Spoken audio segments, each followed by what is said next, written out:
ঈদ উল ফিতরের টানা 9 দিনের ছুটি শেষে আজ থেকে খুলেছে অফিস আদালত, রেল, সড়ক ও নৌপথে রাজধানীতে ফিরছে মানুষ। নৌপথে আমরা সবসময়ই যাতায়াত করি, তো ঈদের সময় তো সাধারণ সময়ের চেয়ে একটু ভিড়, তাও ভালোই ছিল। জার্নি মোটামুটি আলহামদুলিল্লাহ ভালো হয়েছে। রমজান ও ঈদের দ্রব্যমূল্য নিয়ন্ত্রণ করা গেছে দাবি অর্থ উপদেষ্টার। দেশের অর্থনৈতিক অবস্থা ভালোর দিকে বেড়েছে রিজার্ভ। হজ মৌসুম সামনে রেখে ওমরাহ, ব্যবসায়িক এবং পারিবারিক ভিসায় সৌদি আরবের নিষেধাজ্ঞা, বাংলাদেশ সহ 14 দেশ অন্তর্ভুক্ত। রাজনৈতিক স্থিতিশীলতা রক্ষায় ভারত চীনের সঙ্গে ভারসাম্যপূর্ণ সম্পর্ক চায় বিএনপি। ফ্যাসিবাদ বিরোধী জাতীয় ঐক্য ধরে রাখার আহ্বান। বহুদল, বহুমত, বহু রকমের অভিমত আসবে, কিন্তু জাতীয় ঐক্যের বিষয়ে এক জায়গায় থাকবে, গণতন্ত্রের বিষয়ে সবাই এক থাকবে। এখনো আওয়ামী সন্ত্রাসীদের কাছে আছে অত্যাধুনিক AK-47 সহ মারাত্মক সব আগ্নেয়াস্ত্র। অপরাধীদের শনাক্তে হিমশিম পুলিশ। এবং ডোনাল্ড ট্রাম্প ও ধনকুবের ইলন মাস্কের বিরুদ্ধে বিক্ষোভে উত্তাল যুক্তরাষ্ট্র। বৃষ্টি উপেক্ষা করে ব্যানার, প্ল্যাকার্ড হাতে রাস্তায় মার্কিনীরা। দেখছিলেন শিরোনাম সংবাদ, দুপুরের সঙ্গে আছে আমি ইশিকা আজিজ। ঈদ উল ফিতর উপলক্ষে টানা 9 দিন বন্ধ থাকার পর সরকারি, আধা সরকারি, স্বায়ত্তশাসিত ও আধা স্বায়ত্তশাসিত অফিস খুলেছে। এর ফলে আবার কর্মচঞ্চল হয়ে উঠেছে সব অফিস। ঈদের আগে সর্বশেষ 27 মার্চ এসব অফিস খোলা ছিল। শুক্রবার থেকে শুরু হয় টানা 9 দিনের সরকারি ছুটি। সচিবালয়ে দেখা যায় বিভিন্ন মন্ত্রণালয়ের কর্মকর্তা কর্মচারীরা শুভেচ্ছা বিনিময় করছেন। গত 20 মার্চ পবিত্র ঈদ উল ফিতর উপলক্ষে উপদেষ্টা পরিষদের বৈঠকে ছুটির প্রস্তাব অনুমোদন করা হয়। দেশে পবিত্র ঈদ উল ফিতর উদযাপিত হয় গত 31 মার্চ।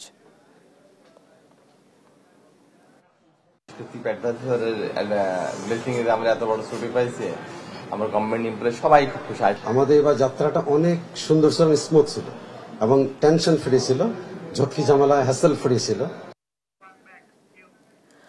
পবিত্র ঈদ উল ফিতরের ছুটি কাটিয়ে কর্মস্থলে ফিরছেন মানুষ। সিরাজগঞ্জ ও মুন্সিগঞ্জের সড়ক পরিস্থিতি জানব সহকর্মী শুভ কুমার ঘোষ ও সুমিত সরকার সুমনের কাছ থেকে। প্রথমেই যাচ্ছি সিরাজগঞ্জ।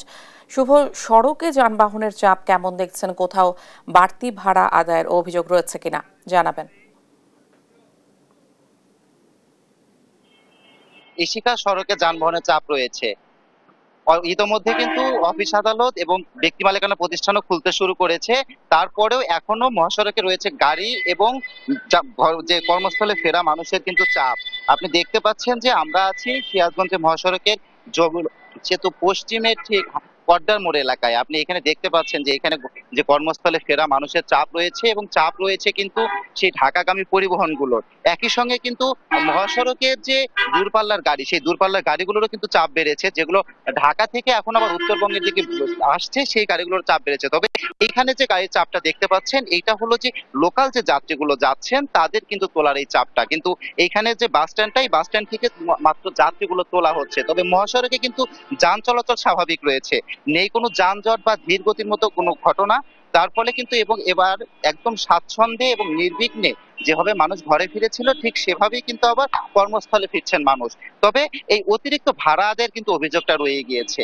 এটা কিন্তু যে ঈদ পরবর্তী সময় থেকে আমরা এই অভিযোগটা পাচ্ছি এবং এর প্রেক্ষিতে কিন্তু জেলা পুলিশ এবং জেলা প্রশাসন কিন্তু ব্যবস্থা নিচ্ছেন। ইতোমধ্যে কিন্তু কয়েকটা বাস কাউন্টারে কিন্তু তারা ভ্রাম্যমাণ আদালত পরিচালনা করেছেন, জরিমানা করেছেন।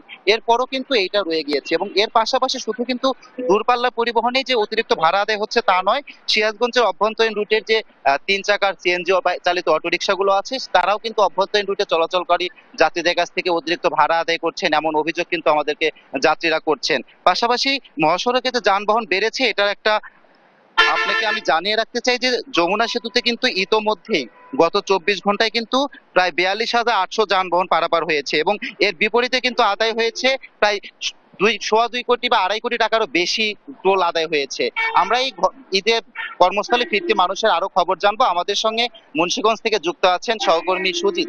সুমিত, আপনি একটু জানাবেন যে মুন্সিগঞ্জে কি অবস্থা বিরাজ করছে মহাসড়কে?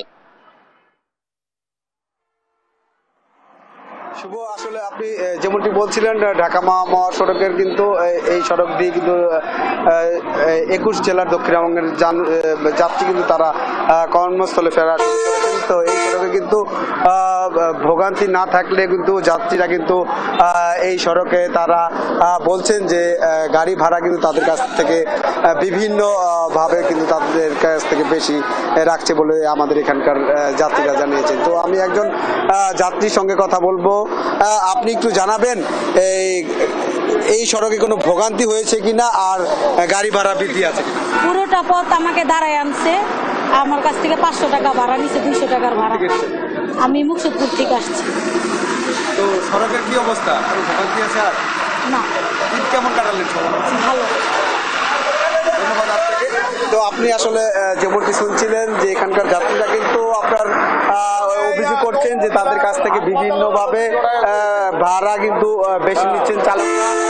এখানে কিন্তু এইদিকে ঢাকা চট্টগ্রাম মহাসড়কের 13 কিলোমিটার এলাকায় কিন্তু মুন্সিগঞ্জের কোথাও কোনো যানজট এবং কোনো জট নেই। তারা কিন্তু স্বাচ্ছন্দ্যেই কিন্তু আসলে তারা ঢাকার রাজধানীতে কিন্তু আসলে প্রবেশ করছেন।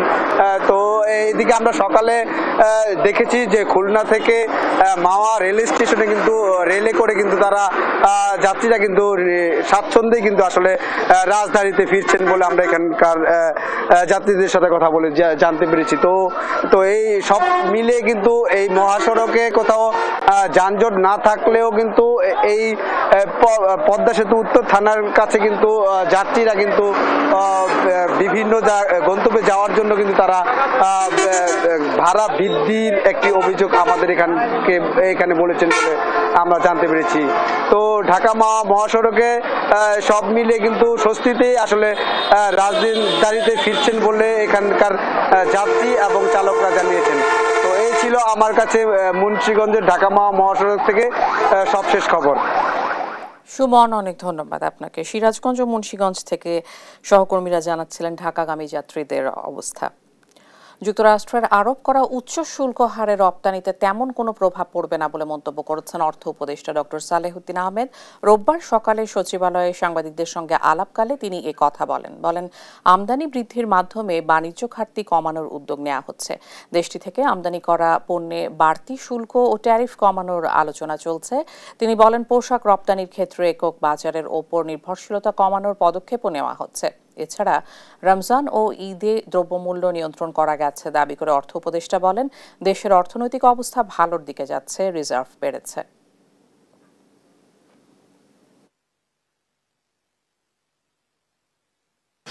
ইউএস এর সাথে আমাদের তেমন কিছু হবে না। আমরা খুব বেশি পড়বে না, একেবারে যে পড়বে না তা না, আমরা ওটা দেখবো কিভাবে পুষিয়ে নেওয়া যায়।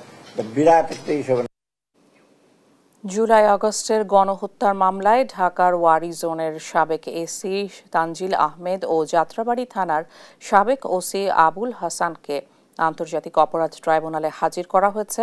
রোববার সকালে তাদের ট্রাইব্যুনালে হাজির করে পুলিশ। তাদের বিরুদ্ধে তদন্ত প্রতিবেদন দাখিলের দিন ধার্য ছিল রোববার। এর আগে গত 30 জানুয়ারি গ্রেপ্তার যাত্রাবাড়ি থানার তৎকালীন ওসি আবুল হোসেন এবং যাত্রাবাড়ি জোনের তৎকালীন সহকারী পুলিশ কমিশনার তানজিল আহমেদকে আন্তর্জাতিক অপরাধ ট্রাইব্যুনালে হাজির করা হয়। তখন প্রসিকিউশন 2 মাস সময়ের আবেদন করলে ট্রাইব্যুনাল আবেদন মঞ্জুর করে 6 এপ্রিল তদন্ত প্রতিবেদন দাখিলের দিন ধার্য করেন। জুলাই অভ্যুত্থানে যে সকল স্থানে নৃশংস হত্যাকাণ্ডের ঘটনা ঘটেছে তার মধ্যে অন্যতম যাত্রাবাড়ি থানা।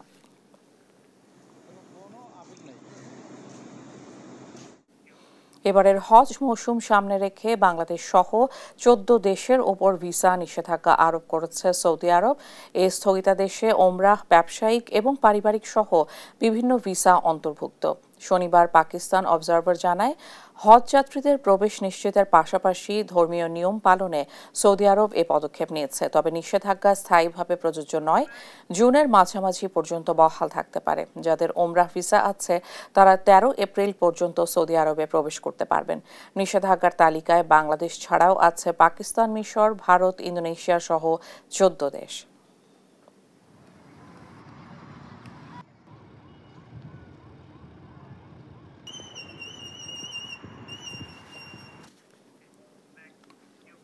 দেশের রাজনৈতিক স্থিতিশীলতা ও অর্থনৈতিক প্রবৃদ্ধি চাইলে প্রতিবেশী দেশগুলোর সঙ্গে সুসম্পর্ক বজায় রাখা জরুরি বলে অভিমত বিএনপির ভাইস চেয়ারম্যান আব্দুল আওয়াল মিন্টুর। বলেন, ভারত চীন দুই পরাশক্তির সঙ্গেই রাখতে হবে ভারসাম্যপূর্ণ সম্পর্ক। আর দলটির স্থায়ী কমিটির সদস্য সালাহুদ্দিন আহমেদের মতে, ফ্যাসিবাদ বিরোধী জাতীয় ঐক্যকে সামনে রেখে গণতন্ত্র ও স্বাধীনতা সার্বভৌমত্ব রক্ষায় সবাইকে এক জায়গায় থাকতে হবে। বিস্তারিত সাইফুল রিপনের প্রতিবেদনে। দেশের জনগণের ইচ্ছার বিরুদ্ধে গেল এক দশকের বেশি সময় ধরে পতিত আওয়ামী লীগ সরকারকে একতরফাভাবে সমর্থন দিয়ে গেছে পার্শ্ববর্তী দেশ ভারত। ছাত্র জনতার গণ অভ্যুত্থানের মুখে গেল 5 আগস্ট দেশ ছেড়ে পালিয়ে যাওয়ার পর ভারতেই অবস্থান নিয়েছেন পতিত স্বৈরাচার প্রধান শেখ হাসিনা। এমন প্রেক্ষাপটে অন্তর্বর্তী সময়ে সরকার পরিচালনার দায়িত্ব নিয়ে দেশকে ম্যানুফ্যাকচারিং হাব হিসেবে গড়ে তোলার উদ্যোগ নিয়েছে অন্তর্বর্তী সরকার। অর্থনৈতিক ও রাজনৈতিক স্থিতিশীলতার প্রয়োজনে এরই মধ্যে চীন সফর করেছেন অন্তর্বর্তী সরকারের প্রধান উপদেষ্টা ডক্টর মোহাম্মদ ইউনুস। বিমস্টেক সম্মেলনে সাইডলাইন বৈঠকে আলোচনা করেছেন প্রতিবেশী দেশ ভারতের প্রধানমন্ত্রী নরেন্দ্র মোদীর সাথেও। দেশের বৃহৎ রাজনৈতিক দল বিএনপির ভাইস চেয়ারম্যান আব্দুল আওয়াল মিন্টুর মতে, পার্শ্ববর্তী দেশ মিয়ানমারের রাজনৈতিক অস্থিরতার কারণে পৃথিবীর অন্যতম 3 পরাশক্তি ভারত, চীন ও যুক্তরাষ্ট্রের সঙ্গে বোঝাপড়ায় সিদ্ধান্ত নিতে হবে বিচক্ষণতার সাথে। আমাদের একদম বর্ডারেই যে মিয়ানমারের যে রাজ্যটা, সেই রাজ্য নিয়েও আমেরিকার অনেক ইন্টারেস্ট আছে, এই রাজ্য নিয়ে ভারতেরও ইন্টারেস্ট আছে, এই রাজ্য নিয়ে চায়নারও ইন্টারেস্ট আছে। আর কিন্তু ফ্রন্ট লাইনে কিন্তু আমরা, ওরা কেউই নেই। চায়নাকে আমরা নেবার বলতে পারি, আর ইন্ডিয়াকে তো নেবার বলতেই হবে, বিকজ ইন্ডিয়া একদম আমাদের বর্ডারের দেশ। মনে করি আমাদের 2 পরাশক্তির মধ্যখান দিয়ে আমাদেরকে একটু ব্যালেন্স করে থাকা ভালো। পার্শ্ববর্তী দেশে অস্থিরতা রেখে প্রতিবেশী কোনো দেশই স্বস্তিতে থাকতে পারবে না বলেও মনে করেন তিনি। একটা দেশ যখন রাজনৈতিক স্থিতিশীলতা চায়, অর্থনৈতিক প্রবৃদ্ধি চায়, তখন তার সাথে তার নেইবারদের সবসময় একটা ভালো সম্পর্ক রাখা ভালো।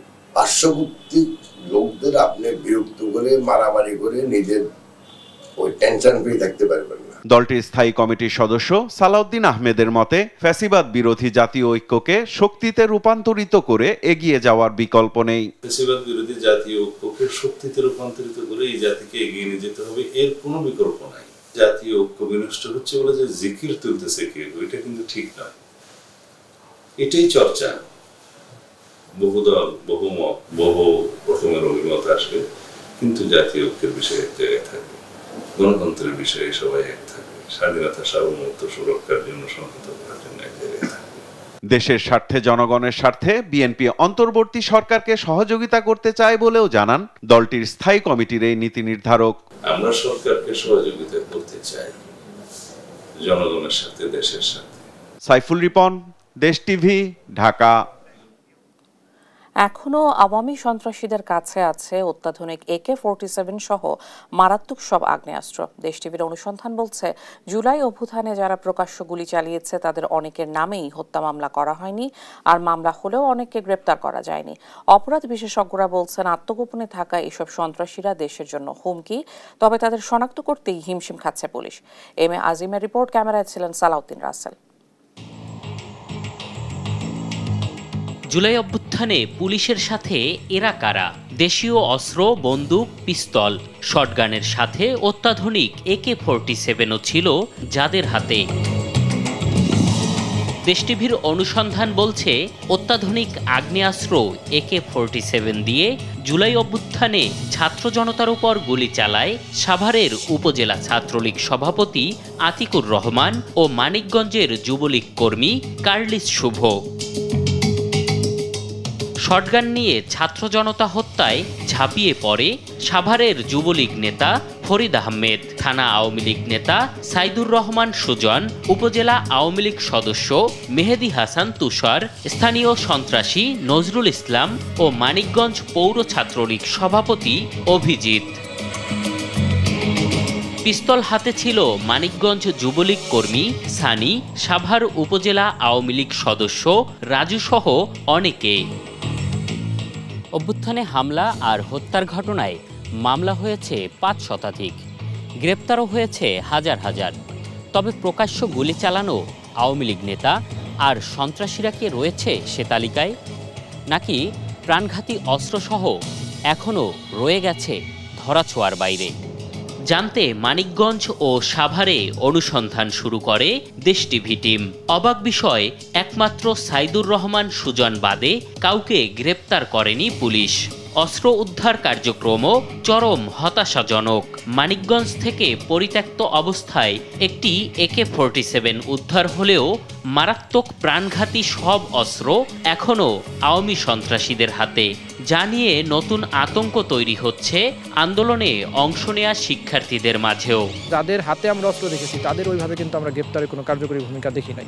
একটা জায়গায় শঙ্কিত যে সাভার আশুলিয়ার আসলে এখনো যারা শিক্ষার্থীদের উদ্দেশ্য করে সরাসরি গুলি চালিয়েছিল তাদের উল্লেখযোগ্য কাউকে এখনো গ্রেপ্তার করতে পারেনি। তবে অস্ত্র উদ্ধার আর গ্রেপ্তার তো দূরের কথা, এসব আসামিদের শনাক্ত করতেই হিমশিম খাচ্ছে পুলিশ।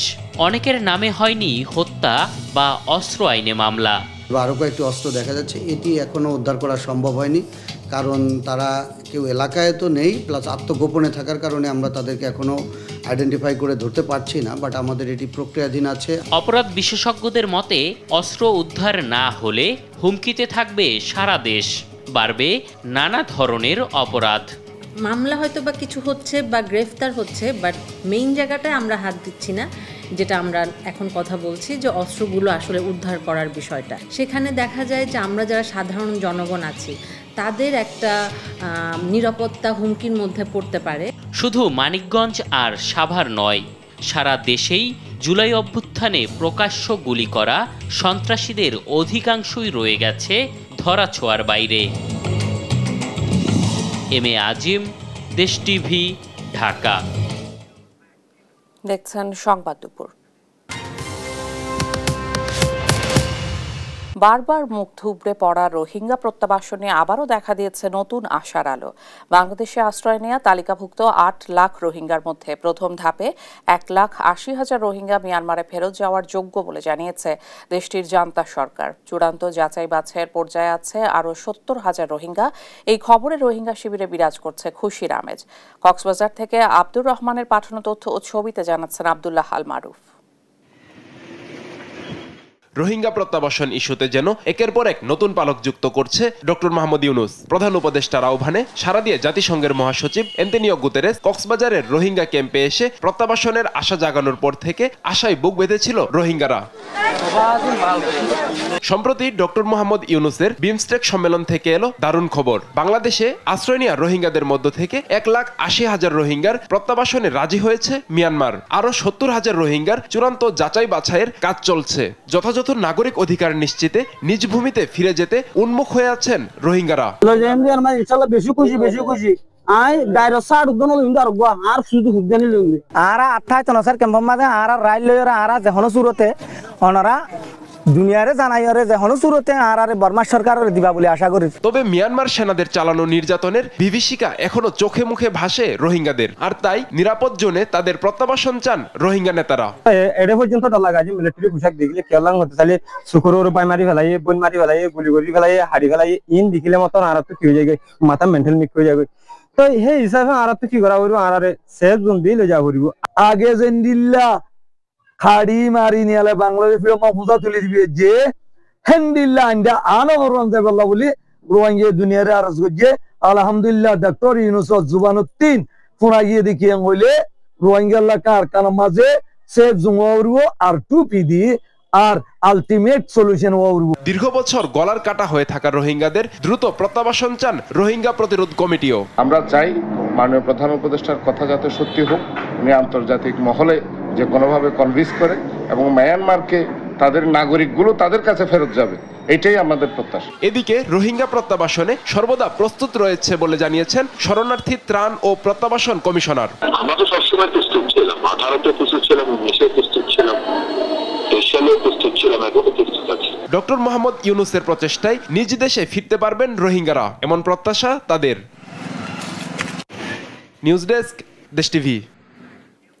ভূমি অফিস যেন টাকার খনি। রাজশাহীর ভূমি অফিসে চাকরি হওয়া মানেই বছর ঘুরতেই কোটিপতি। ভূমি ব্যবস্থাপনা, রেজিস্ট্রেশন ও জরিপ সবখানে চলে ঘুষের প্রতিযোগিতা। ঘুষ যেন এখানে রীতিতে পরিণত হয়েছে। মানুষকে জিম্মি করে প্রকাশ্যে ঘুষ নিলেও নেই ব্যবস্থা।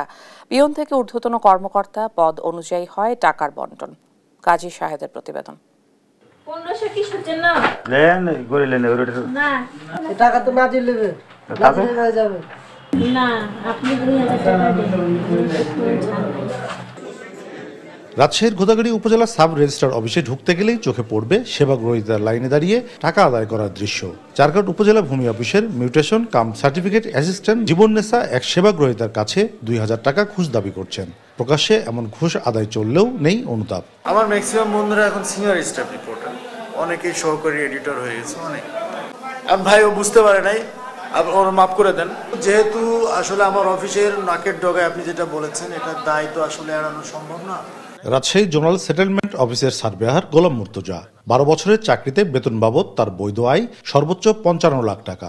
অথচ তিনি এখন কোটি কোটি টাকার মালিক। রাজশাহীর প্রাণকেন্দ্র বহরমপুরে প্রায় 1,22 লাখ টাকায় 3 তলা বাড়িসহ কিনেছেন 4 কাঠা জমি। এর বাইরেও আছে তার বিপুল সম্পদ। সম্প্রতি এই সার্ভেয়ার বদলি হয়েছেন দিনাজপুর সেটেলমেন্ট অফিসে। সেটেলমেন্ট অফিসারের আরেক কর্মচারী ক্লার্ক রেজাউল করিম স্ত্রী খাদিজাতুল কোবরার নামে মিরের চক এলাকায় প্রায় 1.5 কোটি টাকার জমি কিনে নির্মাণ করছেন 4 তলা বাড়ি। নগরীর বহরমপুর বাজারে আলিশান বাড়ি বানাচ্ছেন তানোরের ভূমি উপসহকারী কর্মকর্তা তানভীর আহমেদ সজীব। তবে এসব সম্পদ নিজেদের বৈধ আয় থেকে করেছেন দাবি তাদের। আমার ওয়াইফের নাম লোন নিছি ধরেন 26 লাখ মতো, আর আমার ব্যাংকে লোন আছে ধরেন 8 লাখ 34 লাখ টাকা মতো। এখানে ওয়াইফের কিছু গহনা টহনা ছিল, এগুলো বিক্রি করা হয়েছে। এগুলো যেগুলো সাংসারিক যেটা প্রয়োজন যেটা হয় সেটা শালা সমুদ্রের কাছ থেকে ধার নেওয়া হয়েছে। এরকম বাড়ি তো বলতে হলে ওরকম বাড়ি না, একটা পুরাতন বাড়ি করা হয়েছে। সেটা ব্রিকে মানে মাটির গাঁথনিতে একটা বাড়ি, 50 লাখ টাকা দিয়ে একটা জমি কেনা হয়েছে। হ্যাঁ, আয়ের উৎস আছে, সবই আছে, আয়ের উৎস আছে। এটা আমি এই যে জমি অধিগ্রহণ হয়েছিল একটা, আমার জমি অধিগ্রহণ থেকে টাকা পাইছিলাম। জমি বিক্রি করছি 2টা জমি, সেই 2টা জমি থেকে বিক্রি। আমার কৃষি জমি আছে, প্রায় আমার 15 বিঘা জমি আছে আমার। এটা হচ্ছে আমার বাবার বাড়ি থেকে আমার কিছু গয়না ছিল, আর মারা হেল্প করেছে। আমার কথা ছিল যে বিয়ের পরে আমাকে হেল্প করবে। এসব অভিযোগ নিয়ে কথা বলতে রাজি হননি জেলা প্রশাসক। তবে দুর্নীতি বন্ধে কর্মকর্তা কর্মচারীদের সম্পদের নিয়মিত হিসাব নেওয়ার পরামর্শ বিশেষজ্ঞদের। সেখান থেকে শুরু করে আপনার বিভাগীয় কমিশনার পর্যন্ত সেখানে একটা প্রশাসনিক সিস্টেম আছে, সেটি আবার আপনার সার্ভে করবার জন্য আপনার সেই জোনাল সেটেলমেন্ট অফিস বা ওই যে ল্যান্ড রেকর্ডস এন্ড সার্ভে যেটি আমাদের অধিদপ্তর আছে, সেখান থেকে শুরু করে নিম্ন পর্যায়ে সেটেলমেন্ট অফিস পর্যন্ত আছে। আমার কথা হলো এই স্ক্যাটার্ড অফিসগুলিকে আমার মনে হয় একটা মন্ত্রণালয়ে নিয়ে এসে এক ধরনের চেন অফ কমান্ড স্থাপন করলে কিছুটা দূরীভূত হয়ে যাবে।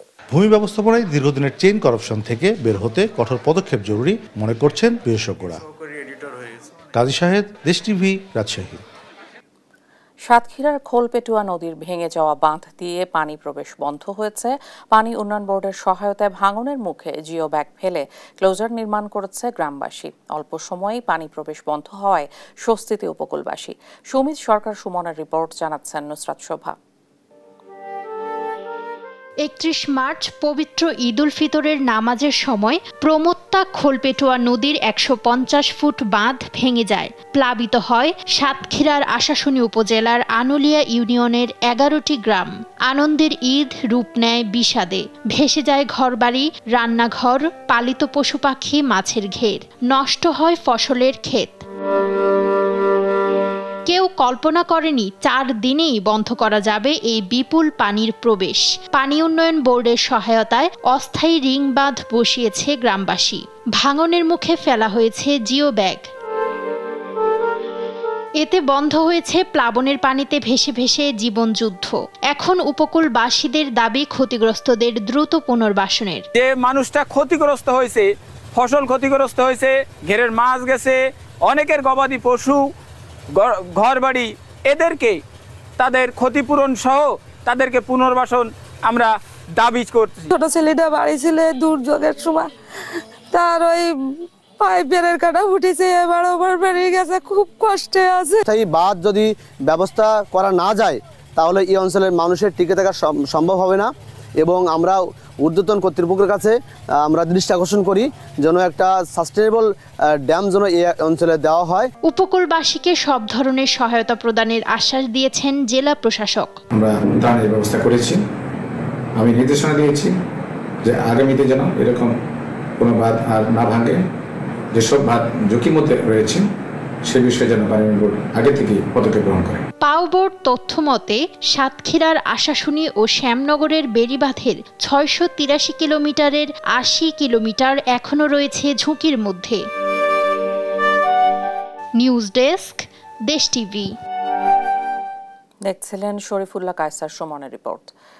শরীয়তপুরের জাজিরায় আধিপত্য বিস্তারকে কেন্দ্র করে আওয়ামী লীগের দুপক্ষের শতাধিক হাতবোমা বিস্ফোরণের ঘটনায় 88 জনের নাম উল্লেখ করে 800 থেকে 1000 জনকে অজ্ঞাত আসামি করে জাজিরা থানায় মামলা করেছে পুলিশ। এই ঘটনায় 7 জনকে জিজ্ঞাসাবাদের জন্য হেফাজতে নেওয়া হয়েছে। এর আগে শনিবার আওয়ামী লীগের সদস্য কুদ্দুস ব্যাপারী ও স্বেচ্ছাসেবক লীগ নেতা জলিল মাতবরের সমর্থকরা সংঘর্ষে জড়ান, বালতিতে হাত বোমা নিয়ে বিস্ফোরণ ঘটান। পুলিশ জানায় আধিপত্য বিস্তার নিয়ে দীর্ঘদিন ধরেই তাদের মধ্যে বিরোধ চলে আসছে।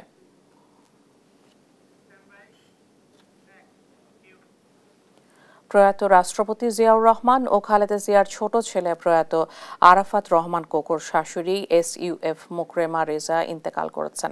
তার মৃত্যুতে শোক জানিয়েছেন বিএনপির ভারপ্রাপ্ত চেয়ারম্যান তারেক রহমান। রোববার রাজধানীর এভারকেয়ার হাসপাতালে চিকিৎসাধীন অবস্থায় ভোর 3:45 মিনিটে মৃত্যু হয় মুকরেমা রেজার। মৃত্যুকালে 2 ছেলে 1 মেয়ে সহ অসংখ্য আত্মীয় স্বজন গুণগ্রাহী রেখে গেছেন মুকরেমা রেজা। বেশ কিছুদিন ধরেই তিনি নানা শারীরিক অসুস্থতায় ভুগছিলেন। তার মৃত্যুতে শোক জানিয়েছেন বিএনপি মহাসচিব মির্জা ফখরুল ইসলাম আলমগীর।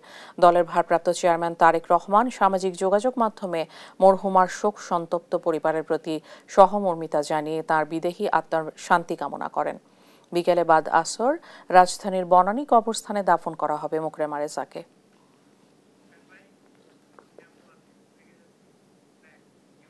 দেখছেন সংবাদ দুপুর।